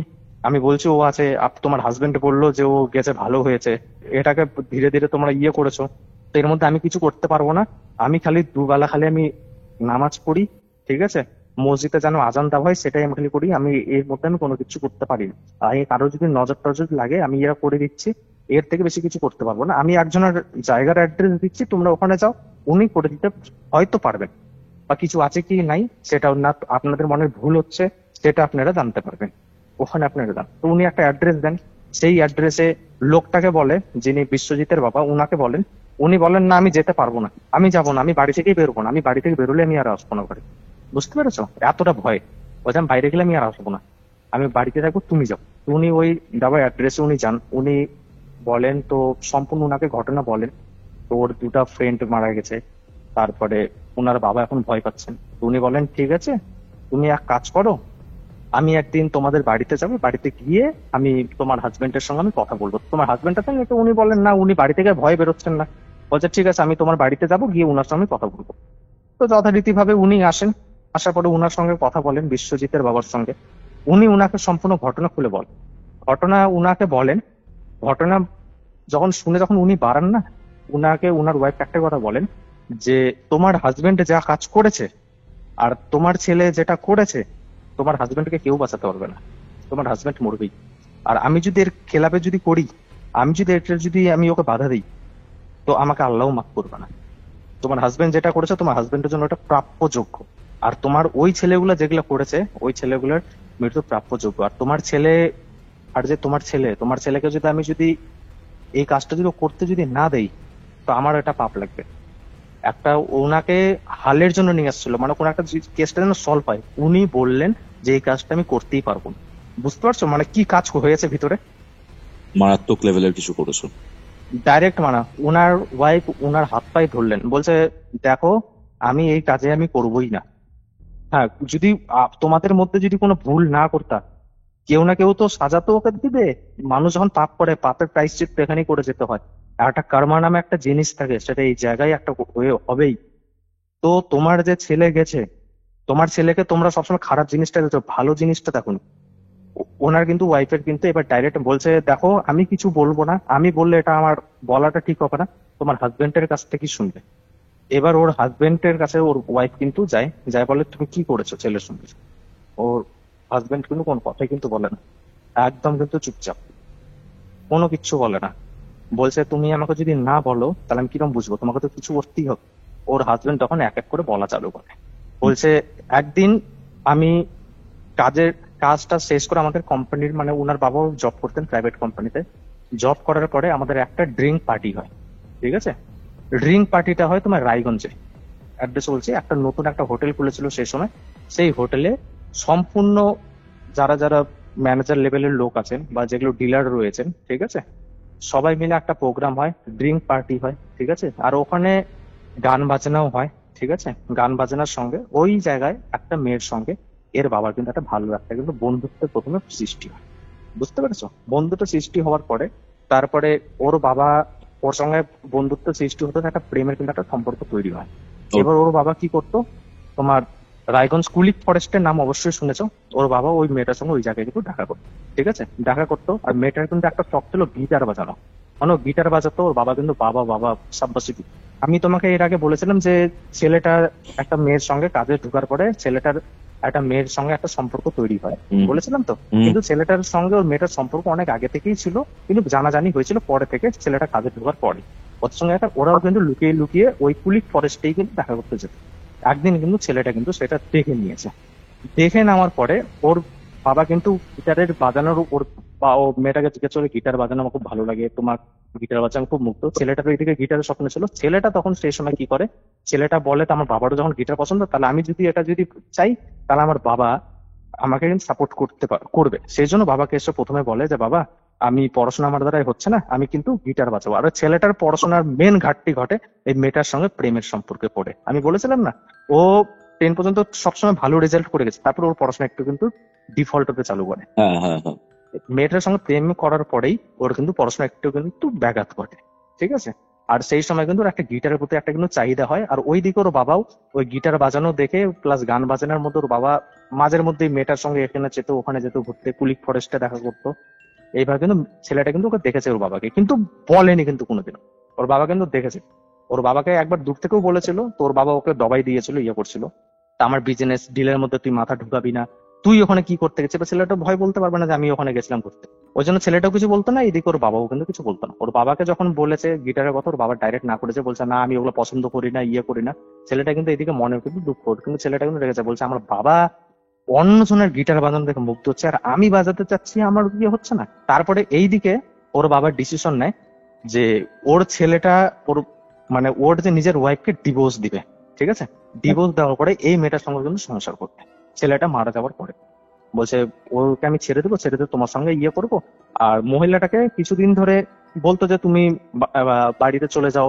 তো ওর মহিলাটা যেতে পারতো না এই জন্যই, কারণ ওর ছেলে মারা গেছে, ওর হাজবেন্ডকে কে দেখবে। এবার ওর মনে একটাই ভয় ছিল, যদি হাজবেন্ড যদি এখন কিছু একটা করে বসে, কারণ ছেলের কোপো হয়তো মনে উপরে রেগে আছে, ছেলের প্রতি তো সবারই ভালোবাসা থাকে, কিন্তু ছেলের প্রতিও লোকের মধ্যে এক ফোঁটাও ভালোবাসা কিন্তু ছিল না। এবার ও ডিসিশন নিয়েছিল কি, মেয়েটা ওই মেয়েটা আর এর বাবা মিলে ডিসিশন নিয়েছিল যে এই মহিলাকে কোন রকম ভাবে মেরে ফেলে একটা চেষ্টার প্রোগ্রাম করছিল, ঠিক আছে। এই প্রোগ্রাম করার সময় বিশ্বজিৎ ওকে কিন্তু একটা কথা বলেছিল পিছন থেকে দাঁড়িয়ে, যে বাবা, আর এই ডিসিশনটা নিয়েছিল তোমার এই সন্ধ্যা মোটামুটি মনে করো 6টা 6:30টার সময় ওরা সেই কুলিক ফরেস্টে পার্কে বসে ওরা ডিসিশন নিয়েছে। নেওয়ার পরে ওর বলেছে, বাবা অন্যজন গিটার বাজালে তোমার খুব ভালো লাগে, আর আমি গিটার বাজালে তোমার মান সম্মান চলে যাবে, তোমার সমাজে সেটা চলবে না। আর তুমি মাকে সদ্যম ধোকা দিচ্ছ। আমি পড়াশোনা করিনি, আমাকে মা মেরেছে, আমাকে সাপোর্ট না করে তোমাকে সবসময় সাপোর্ট করেছে, আর তুমি আজকে মাকে মারার চেষ্টা করছো, এইভাবে কিন্তু ওকে কিন্তু বল, ঠিক আছে। বলার পরে কিন্তু ওর বাবা কিন্তু ছেলের একটা স্পষ্ট ভয়েস, কারণ ছেলেকে ছোট থেকে মানুষ করেছে, ওর ছেলের কথা শুনেও কিন্তু ডাইরেক্ট বাড়িতে আসছে। বাড়িতে আসার পরে তারপরের দিন, সেদিনকেও কিন্তু একদম নর্মাল, তারপরের দিন ওরা ডিসিশন আবার দেখা করবে, কিন্তু সেদিনকার রাত্রেবেলা ওই যে মহিলা যে আছে সেই মহিলার সঙ্গে একটা ঘটনা ঘটে। কিরকম ঘটনা, মহিলা শুয়ে রয়েছেন, ঠিক আছে। শুয়ে থাকার পরে ওনার মনে হচ্ছে যে উনার বুকের উপরে একজন উঠেছে। উঠে যাওয়ার পরে উনার গলা যেটা আছে সেই গলাটা চিপে ধরেছে, চিপে ধরে বলছে তুই আমার মাকে মারবি, আমি তোকে আজকে দুনিয়া থেকে সরিয়ে দেবো। এইভাবে কিন্তু একদম, আর মহিলা কিন্তু উনি কিন্তু একদম পুরো ভাবে কিন্তু হাত ছাড়ানোর চেষ্টা করছেন, উনি কিন্তু কোনোভাবেই ছাড়ান, মানে পুরো হাত উনার অবশ হয়ে গেছে, উনি কিন্তু কোন রকম ভাবে হাত কিন্তু ছাড়াতে পারেন না। তারপর উনি খালি এতটুকুই খালি বলেছেন যে আমি আর ওর সঙ্গে আর কোনোদিন দেখা করবো না, কথা দিচ্ছি। বলার পরে সবকিছু একদম গোটা ঘর শুনছেন, কোন রকম আর কিচ্ছু নেই। পরের দিন ওর বাবাকে ডাইরেক্ট ফোন করে, ফোন করে ডাইরেক্ট বলে, তো বলতে হ্যাঁ আমরা যাচ্ছি, আমি কুলিক ফরেস্টেই যাচ্ছি তোমার সঙ্গে। বলছে না আমি কুলিক ফরেস্টে আমি যেতে পারবো না, ফোনের মধ্যেই শুনে নাও, তুমি আমার সঙ্গে কোনো কথাবার্তা করো না, আমি তোমার সঙ্গে আর কথা বলতে পারবো না। বলছে কেন, বলছে না আমি আর কথা বলতে পারবো না, তুমি আমার সঙ্গে আর কথা বলো না, আমার সঙ্গে কোনো কন্ট্যাক্ট রাখার চেষ্টা করো না। এতটুকু কিন্তু কথা বলে ছেলে। এবার ছেলে বিশ্বজিতের বাবা কি করে, কোনো কথা না, ওটা কিন্তু ডাইরেক্ট কিন্তু বাড়িতে যায়। আর উনিও কিন্তু, যিনি যে মহিলা ছিলেন উনিও কিন্তু ম্যারিড ছিলেন, আনম্যারিড না। এবার হ্যাঁ, এবার উনার বাড়িতে যায়, উনার হাজবেন্ড যখন কাজে বেরিয়ে যান উনার বাড়িতে গেছেন, উনার বাড়িতে যায়, বলছে কি ব্যাপার, প্রথমে তো বলতে জানি, তারপর বলছে যে আমাকে কালকে গিয়ে বসে গলা চিপেছে। বলছে কি বলছো তুমি, বলছে দেখো আমার গলার মধ্যে আমার দাগ আছে। বলছে হ্যাঁ তুমি তোমার, বলছে আমার হাজবেন্ড 3 দিন ধরে আমার বাড়িতে নেই, আমার হাজবেন্ড যদি আমাকে মারতো আমার হাজবেন্ড কেন প্রেজেন্ট থাকতো, আমার হাজবেন্ড এখানে 3 দিন ধরে নেই, আমার গলার মধ্যে দাগ দেখছো তুমি। ওর বাবা কিন্তু এটা দেখেছে, দেখে নেওয়ার পরে তারপরে ওর বাবা ওখানে বসেছে, বলছে ওগুলো কিছু না, ঠিক হয়ে যাবে, ঠিক আছে, যখন এটা নিয়ে প্রবলেম আছে আমরা দূরে কোথাও পালিয়ে যাই। ওর যে ঘরের মধ্যে যে গিটার আছে না, গিটারটা আছে যে, সেই গিটারটা যে বাজাতো মেয়েটা, সেই গিটারটা অকারণের মধ্যে, অকারণ কোনো ইয়েই নাই, অকারণের মধ্যে 3টা টন টন টন করে ছিঁড়ে গেল। আমরা যেটা দিয়ে বাজাই না সেই তারটা কিন্তু ছিঁড়ে গেল। আর সেই রকম একটা কথা যে আমি তোমাকে মেরে দেবো, তুমি ধোকা করেছো, আমি তোমাকে মেরে দেবো। ওর বাবা কিন্তু এটা শুনে কিন্তু বাবা কিন্তু ভয় পায়, ভয় পাওয়ার পরে ও কিন্তু ডাইরেক্ট আসে ঘরবন্দি হয়, ও কিন্তু কোন রকম কোনো কথা নেই। এই কথাটা কিন্তু মহিলাটা কিন্তু ওনার ওয়াইফ কিন্তু বলে, ওনার ওয়াইফ তো মনের মধ্যে দুঃখ, খুবই 1-2 ঘন্টা খুবই কান্নাকাটি করেন। এবার কান্নাকাটি করবো বা কি করবো, ওনার তো হাজবেন্ডকে বাঁচাবো, ওনার হাজবেন্ড ভুল করেছে, স্বীকার তো করেছে না। এবার উনি একজন ভালো তান্ত্রিকের কিন্তু খোঁজ করা চালু করেন। খোঁজ করে একজন তান্ত্রিকের খোঁজ পান। তান্ত্রিক বলেন তো না আমি ঠিক করে দেব, তো তার জন্য আমার কিছু লাগবে, আর তোমাকে সেই ঘরের মধ্যে যে ঘরের ও যে ইয়ে করেছিল সেই ঘরটা আমাকে দিতে হবে, আমি সেই ঘরের মধ্যে কিছু যেটা আমার কার্যকলাপ হবে সেটা আমি করবো। তো উনি আসেন, আসার পরে উনাকে রাতটা ওই ঘরের মধ্যেই থাকেন উনি। ওনার সঙ্গে একজন শিষ্য এসেছিলেন। তো উনি সেদিনকে কোনো একটা কাজ টাজ করেন, কাজ টাজ করে নেওয়ার পরে উনি বলেন যে ঠিক আছে আমি এই ঘরের মধ্যে একটা যজ্ঞ করব, যজ্ঞ করার পরে তারপর তোমার এই ছেলে, ওর ছেলে একটা প্রেতজনিত দোষ পেয়ে গেছে, তো যার জন্য ওর ছেলের আত্মা মুক্তি হয়নি, তো আমি ওটা করিয়ে দেবো, তো তুমি আপনার টেনশন নেবেন না, এটা আমি করিয়ে দেবো। তো ওনারা বলেন ঠিক আছে একটু তাড়াতাড়ি করে দেন, নাহলে কিছু একটা যদি হয়। বলছে কিচ্ছু হবে না, আমি ওই ঘর থেকে এই ঘরে বেরোতে পারবে না, আমি ওই ঘরে ওকে বন্ধন করে দিয়েছি, এই ঘরে বেরোতে পারবে, কিন্তু ওই ঘর আপনারা যতদিন না পর্যন্ত আমি যজ্ঞ করছি সেই ঘরে, ততদিন পর্যন্ত আপনি কিন্তু এই ঘর থেকে কিন্তু তুলবেন না, বা কোনো রকম ওই ঘরের আশেপাশে যাবেন না, আর আপনাকে সবার প্রথম আপনার হাজবেন্ড থেকে কিন্তু দূরে রাখবেন, এই কিন্তু কথাটা বলা হয়। তো ওনার ওয়াইফ বলেন তাহলে কতদিন পরে ইয়ে যজ্ঞটা করবেন? তো ওনাকে বলেন, ওনার ওয়াইফকে বলেন তো দেখো একটা যজ্ঞ করার জন্য একটা নির্দিষ্ট একটা সময়ের দরকার হয়, তা আমি অমুক ডেটে আসবো, মোটামুটি 5-6 দিন একটা সময় ছিল, আর আপনি এই এই জিনিসগুলো জোগাড় করে রাখবেন, আমি আসে করব, আর করে নেওয়ার পরে সেটাকে আমি নিয়ে আমি কোন একটা গঙ্গার জলে আমি ভাসিয়ে দেবো, ঠিক আছে? তো সেইভাবে ডিসিশন হয়। যেদিন যজ্ঞ হবে তার আগের দিন অকারণে সেই যিনি যে যজ্ঞ করতে দেন তিনার অকারণে কোনো কারণ ছাড়াই ওনার কিন্তু হার্ট স্ট্রোকে মারা যায়, কোনো কারণ নেই। হার্ট অ্যাটাক হয়? হার্ট অ্যাটাক হয়ে মারা যায়, কোনো কারণ না, হার্ট অ্যাটাক হয়ে মারা যায়। মারা যাওয়ার পরে তারপরে পরদিন যখন ফোন করেন তো আপনারা কখন আসবেন, ওনার শিষ্য বলে তো আমাদের গুরুজি আছেন উনি গতকাল রাতে স্ট্রোক হয়ে মারা গেছেন, যজ্ঞ কিন্তু পুরোপুরি ভাবে বন্ধ হয়ে, ও যজ্ঞ কিন্তু আর হলো না। আচ্ছা, ঠিক আছে। এইবারে যে লোকগুলো এসেছে ওদের ঘরে যে থুতু ছিটিয়েছিল, মনে পড়ছে? যে টাকা পয়সা যে দিয়েছিল, টাকা পয়সা ওর যে ম্যানেজার যে ছিল সত্যজিৎ কয়েল, ও এর নাম করে নিয়ে সবার কাছ থেকে টাকা তুলেছে, টাকা তুলে নেওয়ার পরে ও যে রিজাইন করে দিয়ে এর উপরেই দোষ দিয়ে ছেড়ে দিয়েছে। এইবার আসি ওদের কাহানিতে। এবার ওরা কি করতো, ওরা গ্রামের লোক কি হয়, ওরা ঠিকাদারির কাজ করতো। কিছু ঠিকাদার ছিল, কিছু ওই দাদন কাজ করে না, অ্যাডভান্স টাকা নিয়ে ঘর বিল্ডিং এর কাজে যায়, ওরাও কিছুজন ছিল। এবার সবারই একটা কষ্টের পয়সা, সবাই ওকে দিয়েছে, দিয়ে নেওয়ার পরে ওই কেউ যদি নিয়ে নেয়, কারো যদি দোষ দেয়, সবার একটা স্বাভাবিক রাগ হবে। তো এইবার ওরা কি করে, এর বাড়িতে আসে, এর মাঝে মধ্যে বাড়িতে আসতো, তো আপনারা টাকা কবে দেবেন, টাকা কবে দেবেন। এবারে এদের কাছে তো ওইভাবে কি করে, এরা কিছু একটা জমি বিক্রি করে, মানে ছেলের বাবা মানে বিশ্বজিতের বাবা কিছু জমি একটা বিক্রি করে, ওদেরকে কিন্তু কিছু লোককে কিন্তু ধার দেনা কিন্তু মিটাই দেওয়ার পরে বলে যে বাকি যে যতটুকু টাকা আছে তত না আমি কিছুদিন পরে দিব, এখন আমি দিতে পারবো না, কিছুদিন পরে আমি দিতে পারবো। আর যে ছেলের বিশ্বজিতের যে মা, ও লোকের কাছে হাত পা ধরে, তো আমার ছেলে তো গেছে, আমার তো হারানোর মতো আর কিছুই নেই, তা আমি আপনাদের টাকা আরো কিছুদিন পরে আমি দিয়ে দেবো, আপনারা কিছুটা দিন একটা সময় করুন। বলছে ঠিক আছে, আমরা তাহলে কাজে যাচ্ছি, কাজে ফিরে আসার পরে আমরা কিন্তু টাকাটা কিন্তু নিবো, আমরা কিন্তু 6 মাস পরে কিন্তু আমরা টাকা নিয়ে কাজে যাচ্ছি, আমরা 6 মাস কিন্তু 180 দিন পরে আসে আমরা কিন্তু বাকি টাকা কিন্তু বুঝে নিবো। তো যাই হোক, ওদের মধ্যে একটা মীমাংসা হয়, মীমাংসা হয়ে যাওয়ার পরে ওরা কিন্তু ট্রেনে উঠে কিন্তু যায়। এবার তোমার একটা কেস মনে আছে কি নাই আমি জানি না, বিকানির একটা ট্রেন অ্যাক্সিডেন্ট হয়েছিল, মনে আছে? কোনখানের? বিকানি ট্রেন একটা অ্যাক্সিডেন্ট হয়েছিল জলপাইগুড়ির কাছে, শিলিগুড়ি জলপাইগুড়ির কাছে, মনে আছে? অনেকজন লোক মারা গেছিল, মনে আছে? কবে হয়েছিল বলো? তোমার এটা ছিল 2022 সাল এই জানুয়ারি মাসের দিকে। রাইট। হ্যাঁ, সেই ট্রেনের মধ্যে এরা কিন্তু যাচ্ছিল কাজে। বুঝতে পেরেছি। তারপর? ঠিক আছে, সেই ট্রেনের মধ্যে এরা যাচ্ছিল কাজে। যতজন ওর বাড়িতে এসে টাকা নিয়েছিল, যতজন ওই ট্রেনে ছিল, কেউ বেঁচে ছিল না, সব কটা মারা গেছিল। একজনের তো মাথা খুঁজে পাইনি, একজনের যে ছিল না, একজনের মাথা খুঁজে পাওয়া যায়, সাংঘাতিক তো ভাই।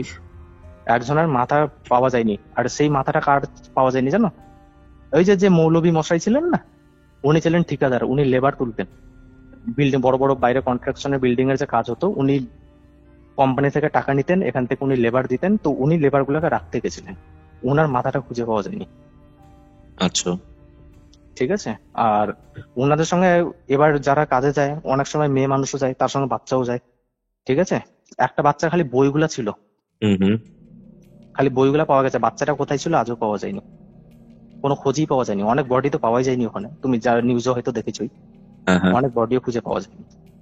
যখন মারা যায় না, তখন এইবার কিন্তু বড় একটা কিন্তু কাহিনী সৃষ্টি হয় ওই গ্রামের মধ্যে, একটা কিন্তু বড় একটা কাহিনী চালু হয়। তো এই সবগুলো লোক যারা যারা এসেছিল তারা কিন্তু কেউ বেঁচে নেই, আর যারা ওর সঙ্গে কোনো লেনাদেনা ছিল না, সেটা ওই ট্রেনের মধ্যে সামান্য একটা চোট এসেছে, কোনো বেশি কিছু হয়নি, সামান্য একটা চোট এসেছে। তো এবার কিন্তু ব্যাপারটাতে কিন্তু একটা পুলিশ ইনভেস্টিগেশন একটা কিন্তু জারি হয়। তো ব্যাপারটা কি, এবার পুলিশ যখন ইনভেস্টিগেশন করে তখন কিন্তু সত্যজিৎ যে কয়েলস আছে না, তার উপর কিন্তু তাকে কিন্তু খুঁজে বার করা হয়, ঠিক আছে। আর এই সময় যে হেল্প করেছিল সব থেকে বেশি, তো সেই হচ্ছে বিশ্বজিতের মা। তো আমার ছেলে এইভাবে করে, সবাই তো জানে পুলিশ তো এটা বিশ্বাস করবে না, ভূতকে পুলিশ তো সবসময় পজিটিভ জিনিস মানে না, ঠিক আছে। পুলিশ কিন্তু আসে, কিন্তু ইনভেস্টিগেশন করে চালু করে কোম্পানির সম্পূর্ণ ডিটেলস নেয়। ডিটেলস নেওয়ার পরে সে যে অ্যাকাউন্টে টাকা দিত, সেই অ্যাকাউন্ট কে হ্যান্ডেল করতো, কোথায় টাকা ট্রান্সফার হয়েছে, সবকিছু খুঁজে বের করে সত্যজিৎ কলের নাম আসে। তো সত্যজিৎ কলের সুন্দরবনে বাড়িতে রেড করা হয়। রেড করার পরে ওনাকে কিন্তু খুঁজে বার করা হয়। খুঁজে বার করার পরে ওনাকে অ্যারেস্ট করা হয়। অ্যারেস্ট করার পরে ইনভেস্টিগেশন রুমে তারপরে বাকি কথা জানা যায় সেই বিশ্বজিতের মায়ের সামনে। এবার তোমার মনে একটা কোয়েশ্চেন আছে না, তো বিশ্বজিৎকে যখন যখন টাকা নিয়ে যখন অপমান করলো, তো বিশ্বজিৎ নিজে সুসাইড করতো, প্রেগনেন্ট বউকে কেন বিষ খাওয়ালো? এই জিনিসটা ডাউট হচ্ছে। ডেফিনেটলি। এবার কাহিনীটা শোনো। আর বাকি ওর যে বন্ধু দুটা ছিল তাদেরকে মারার কি কারণ ছিল, এই হলো মেন কাহিনী। বিশ্বজিতের বউ ছিল প্রথম দিকে, ওদের বিশ্বজিৎকেও খুব ভালোবাসা ছিল, সবই কিছু ছিল। এবার বিশ্বজিৎ তো সেরকম ভাবে, মানে ওর যেরকম একটা, ওর বউর যেরকম চাহিদা ছিল, বলে না একটা বিয়ের আগে ভালোবাসা অন্য, যে বিয়ের পর একটা ভালোবাসা অন্যরকম চলে আসে। তো সেই সময় কি হয়, বিশ্বজিৎ বিয়ে যখন হয়ে যায়, তো ওর কিনা ওর যে বন্ধুটা, প্রথমে যে বন্ধুটা তোমাকে আমি বললাম কিছুক্ষণ আগে, সত্যজিৎ একটা কথা বলেছিল যে তুই হয়তো বিশ্বজিতের বউর সঙ্গে হয়তো একটু বেশি ওর কথা ভাবেছি, ওই জন্য বিশ্বজিৎকে দেখতে পাচ্ছিস। যে ছেলেটাকে এই কথাটা বলেছিল সত্যজিৎ, সেই ছেলেটার সঙ্গে এর একটা কিন্তু ভালো একটা সম্পর্ক কিন্তু ছিল। কিরকম সম্পর্ক, ধরো জন্মদিনে বিশ্বজিৎ যদি কিছু না দিতে পারলো, ও কিন্তু একটা ভালো দামি জিনিস দিত। এবার একটা ওই মেয়েটা কিন্তু দামি জিনিস পায়, যখন একটু অসুবিধা হতো, বিশ্বজিৎ যখন কোনো অসুবিধা হতো, ওর বাড়িতে যখন বলতো, তো ওই ছেলেটার কাছ থেকে এর বউ টাকা নিয়ে বিশ্বজিৎ কিন্তু দিত। কিন্তু জানতো না, বলতো তুমি কোথায় পেয়েছো, ও কিন্তু একটা কথা বলতো, বাড়ি থেকে দিয়েছি, তুমি আমাকে পরে দিয়ে দিও, ওকে ফেরত দিতে হবে। যত দিতে হবে ফেরতও দিত। তো এইভাবে কিন্তু ছেলেটা কিন্তু ওকে বারবার করে হেল্প করে, দামি জিনিস এটা ওটা, ভালো করে জামা কাপড় এটা ওটা দিয়ে। আর যখন ছেলে বিশ্বজিৎ বলতো তো এগুলো তুমি করতে পারছো, বলছে আমাকে বাড়ি থেকে দিচ্ছে, এই দিচ্ছে ওই দিচ্ছে। তো এবার ছেলেটার বিশ্বজিতের মন ছিল সব, ও কিন্তু কিছু বলতো না, ও চুপচাপ করে থাকতো। তারপরে তারপরে কি হয়েছে, কোন রকম ভাবে এর ছেলেটার সঙ্গে ওই মেয়েটার কিন্তু বিশ্বজিতের ওয়াইফের কিন্তু ভালো একটা প্রেমের সম্পর্ক হয়। এবার ছেলেটা যখন যেত, বিশ্বজিৎ যখন কাজে যেত, তখন ওই মহিলা কি করতো, মাঝে মধ্যে এর সঙ্গে দেখা সাক্ষাৎ হলে পরে তো তুমি বুঝতে পারছো, একটা বিবাহিত মহিলাকে একটা ছেলে যখন প্রেম করে, কিসের জন্য প্রেম করে? অবশ্যই প্রেম তো মনের ভিতর তো হয় না, সবার মেন কারণ হলো শরীর, সেক্সের সঙ্গে একটা জড়িত, রাইট? সেইভাবে কিন্তু ওরা কিন্তু ভালো ওয়েতে যেত, হোটেলে যেত, ঠিক আছে।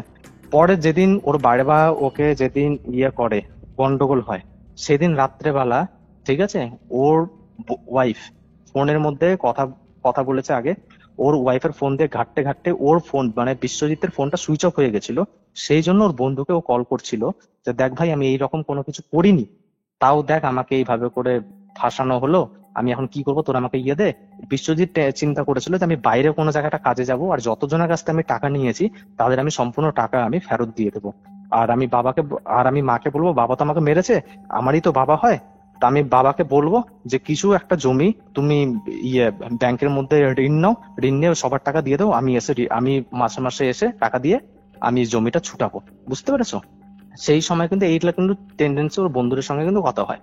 ওর বন্ধুকে বলে, ভাই দেখ এখন আমি কি করব, আমি তো কিছু করতে পারছি না, আমাকে কোম্পানি যদি ব্ল্যাক লিস্ট করে দেয় তাহলে তো আমি একটা ভালো কোনো কর্পোরেট অফিসে জব করতে পারবো। ও বন্ধু বলছে কি, দেখ তোকে কোম্পানি ব্ল্যাক লিস্ট করার আগে তুই নিজে থেকে রেজিগনেশন দিয়ে দে, ঠিক আছে, তাহলে কোনো কিছুই হবে না।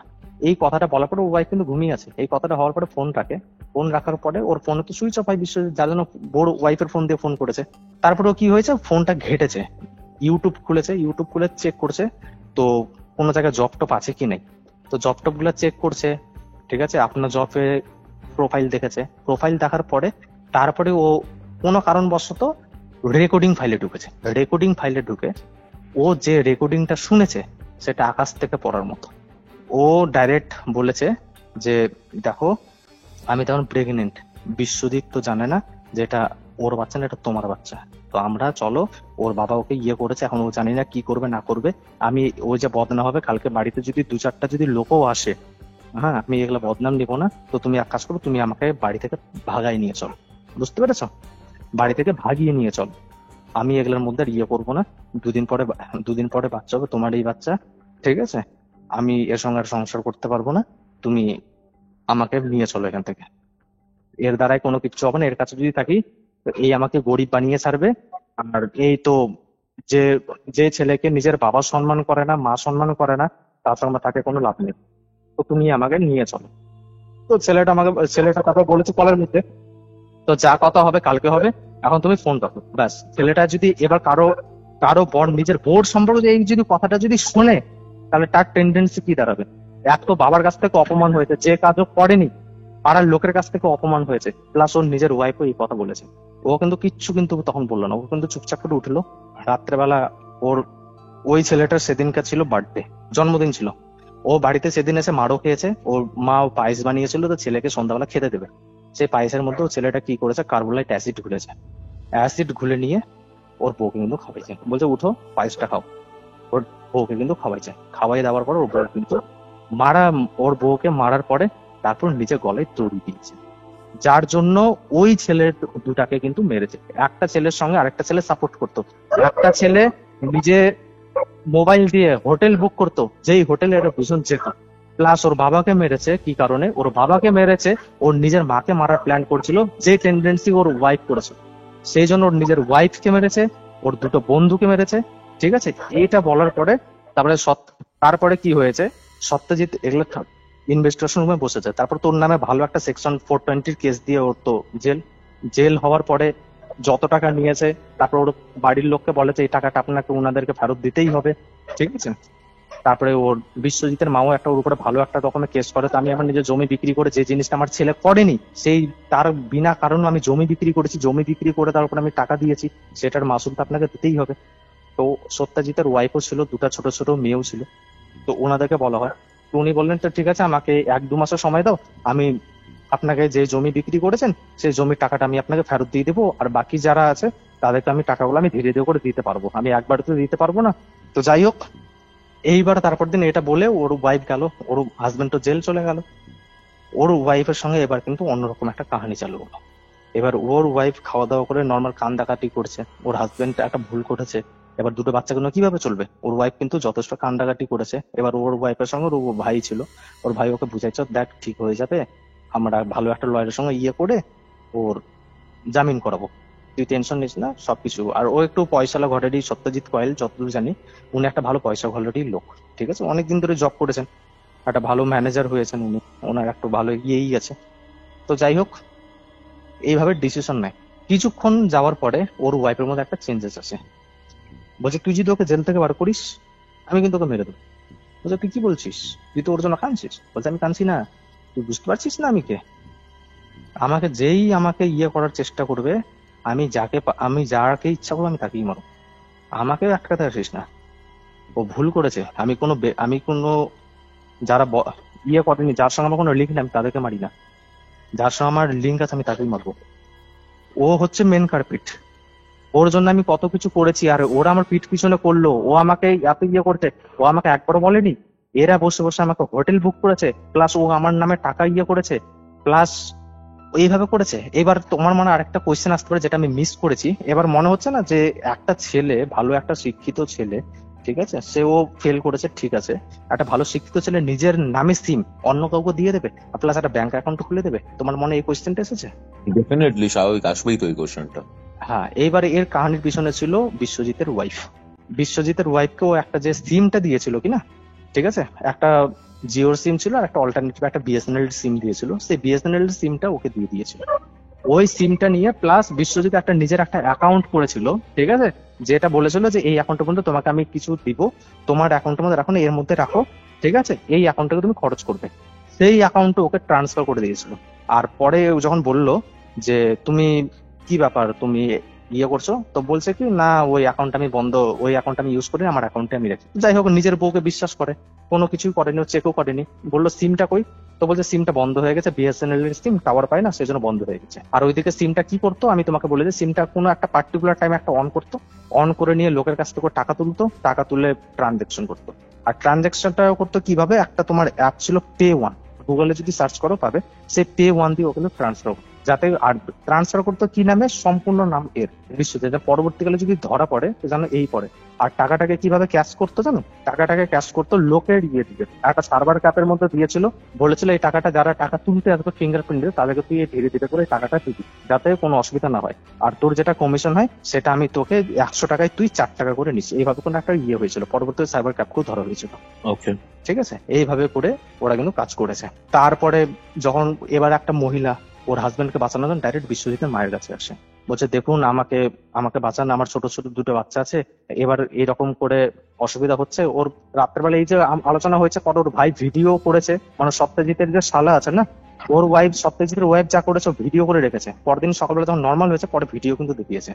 দেখানোর পরে তারপরে ও যথেষ্ট ভাবে ভয় পায়, তো ভাই এটা কি হচ্ছে, ও কিন্তু ডাইরেক্ট কিন্তু বিশ্বজিতের মায়ের কাছে আসে, ডাইরেক্ট আসে, হাতে পায়ে ধরে, ধরার পরে বলে দেখুন হ্যাঁ দেখুন আমার তো ছোট ছোট 2টো বাচ্চা আছে, ওর বাবার যদি কিছু যদি একটা হয়ে যায় তা আমি এদেরকে কিভাবে মানুষ করব, আমার পিছন থেকে সাপোর্ট দেওয়ার মতো কেউ নেই, আপনি প্লিজ একটু কিছু করুন আমাকে, আমার হাজবেন্ডটাকে, ও যা ভুল করেছে ও জেলেই থাকুক, সারা জীবন জেলে থাকুক, আমার কোনো অসুবিধা নেই, কিন্তু ও যা দোষ করেছে ওর জেলটাই যথেষ্ট একটু করে নেই, কিন্তু ওকে এইভাবে নিয়েন না, ও যেমনই থাক, আমার হাজবেন্ড আছে, আমার সঙ্গে না থাকুক, জেলে যদি থাকে তাহলে ও তো আমার তো একটা সাপোর্ট তো থাকবে, আমি তো মনে করবো ও আছে, দোষ করেছে ও আছে, প্লিজ আপনি আমাকে এইভাবে দেখুন, আপনি একজন মহিলা হয়ে আরেকজন মহিলার কিন্তু সিঁদুর নেবেন না। তো উনিও একটা ইমোশনাল, একটা মেয়ের কষ্ট একটা মেয়েই বোঝে, উনি ইমোশনাল হন। তারপর উনারা ভালো একটা তান্ত্রিকের খোঁজ করেন, খোঁজ করার পরে যেই এসেছে সেই ডাইরেক্ট বলেছে না আমি করতে পারবো না, যেটা হবার সেটা হবে। এইবার আসি ওর বাবার কেসে। এবার আসি ওর বাবা তো নিজেকে ঘরবন্দি করেছিল, ঘরবন্দি করে না পর বাবা কিন্তু পুরোপুরি ভাবেই ঘরবন্দি। ওর বাবা কিন্তু পরে থেকে যা হয়েছে ওর বাবা কিন্তু সবকিছু শুনেছে। এবার ওর বাবাটা মনেও একটা আফসোস রয়েছে, আর ওর বাবা প্লাস ভয়ও রয়েছে। তারপরে কি হয়েছে, ওর বাবা একদিন রাত্রেবেলা কি করেছে, ওর পুরোহিত যিনি তান্ত্রিক যিনি আসার ছিলেন উনিও তো স্ট্রোক করেছিলেন, উনি মারা যাওয়ার পরে একদিন ধীরে ধীরে করে ওর বাবা কি করেছে, ওই ঘরে ওর বাবার কিন্তু কোনো একটা পুরোনো ফাইল ছিল, ঠিক আছে, সেই ঘর কিন্তু খুলে নেওয়ার পর ফাইল নিয়েছে, ফাইল নিয়ে নেওয়ার পরে ঘরে এসেছে, দরজা বন্ধ করেছে, আর কিন্তু কোনো কিছু করেনি, কিন্তু দরজা বন্ধ করেছে। দরজা বন্ধ করে নেওয়ার পরে তারপরে ওর ঘরে এসেছে, ঘরে আসার পরে ফাইল টাইল সেদিনকার যেটা যতটুকু কাজ ছিল করেছে, করে টোরে নেওয়ার পরে সেদিনকে রাত্রেবেলা ওর ওয়াইফকে বলেছে যে তুমি আজকে আমার কাছে থেকো না, আমার আজকে রাত্রে কাজ করতে হবে, মনিটরে লাইট আসবে তোমার চোখে, তো তোমার ঘুম হবে না, তুমি অন্য ঘরে যাও, তুমি অন্য ঘরে গিয়ে সও, আমি এই ঘরে থাকছি। তো বলছে ঠিক আছে তুমি তাহলে এই ঘরেই তাহলে থাকো, তুমি কাজ করো, আর যখন তোমার কাজ হয়ে যাবে আমরা তুমি ডেকে নিবো। এই কাজের নাম করে ওর বাবা কিন্তু ফ্যানের মধ্যে কিন্তু আত্মহত্যা করে, ঘরে যে সিলিং ফ্যান ছিল না সেই সিলিং ফ্যানের মধ্যে কিন্তু আত্মহত্যা করে। আর যেদিন ঘরের দরজাটা খুলে যেদিন আত্মহত্যা করে তারপরেই কিন্তু এরা কিন্তু ট্রেন অ্যাক্সিডেন্ট হয়ে কিন্তু মারা যায়। এই বাবার যে মারা যাবার কেসটা আমি মিস করেছিলাম, সেটা আমি তোমাকে পরে বললাম, বুঝতে পেরেছো? তারপরে এরা কোর্ট থেকে একটা নোটিশ জারি করে যে আমার ছেলের করবো, যে বিশ্বজিৎ যে ছেলেটা যে মারা গেছিলেন ওই ছেলেটার আত্মা শান্তি কামনার জন্য একটা ভালো করে একটা যজ্ঞ টজ্ঞ পূজা টুজা করবো, আর যিনি করেছেন আপনারা সিকিউরিটি আমাকে দিয়েন, সিকিউরিটি দেওয়ার পরে আমরা ওকে নিয়ে যাওয়ার পরে তারপরে আমরা ওখান থেকে যা নিয়ম করার করবো, যাতে ইনিও সেফ থাকেন আমরাও সেফ থাকি। তো প্রথমে তো 1 বছর ধরে ওর তো যেটা অর্ডার যেটা হয় সেটা খালি রিজেক্ট হতেই থাকে। তো হতে হতে গত মাসে অ্যাপ্রুভ হয় একটা ভালো দিন দেখে। ওই যে সত্যজিৎ যে কয়েল ছিল না, সত্যজিৎ কয়েলকে ভালো করে হাতের মধ্যে কি বলে ওটাকে হ্যান্ডিক্যাপ লাগিয়ে দিয়ে, পুলিশ ওকে 2-4 জন পুলিশ প্লাস বাইরে চারদিকে ভালোই পুলিশ ছিল, ওকে কিন্তু ওইভাবে কিন্তু নিয়ে যাওয়া হয়। আমি প্রথমে বলেছিলাম না যে আমি প্রথমে মনে ছিলাম হয়তো উনার হাজবেন্ড, কিন্তু পরে থেকে আমার মনে হলো না এটা এনার হাজবেন্ডটা, হয়তো কোনো একটা কারণ আছে যার জন্য ওর হাতে হ্যান্ডিক্যাপ দেখে আমার একটা ইন্টারেস্ট জেগেছিল যে কাহিনীটা কি, বুঝতে পেরেছো? তো এটাই ছিল আজকে পুরোপুরি ভাবে কাহিনী। আচ্ছা, আর হ্যাঁ, আর তারপরে ওর মা একটাই কথা বলেছিল যে বাবা তোকে তো জন্মদিন আমি পায়েসটা খাওয়াতে, আমি তোমার বলেছিলাম না পায়েস নিয়ে কাঁদছিল, তো বাবা তোকে আমি তো জন্মদিন আমি পায়েস খাওয়াতে পারিনি, তুই যা জীবনে যা করেছিস তুই আমার ভালোর জন্য সবার ভালোর জন্যই করেছিস, আর তুই যেটা চেয়েছিলিস হয়তো তোকে যদি সেটা যদি করতে দিতাম তাহলে আজকে এই জিনিসটা হতো না, আজকে হয়তো অন্য কিছু যেত। তো বাবা আমাকে তুই ক্ষমা করে দিই, আর কারো তুই কোনোদিন কোনো ক্ষতি করিস না, কোনোদিন কাউকে, আমি তোকে ক্ষমা চেয়ে আমি বলছি, তুই যদি আমাকে একবারও যদি মা বলে মনে করিস তো তুই কোনোদিন কারো ক্ষতি করিস না।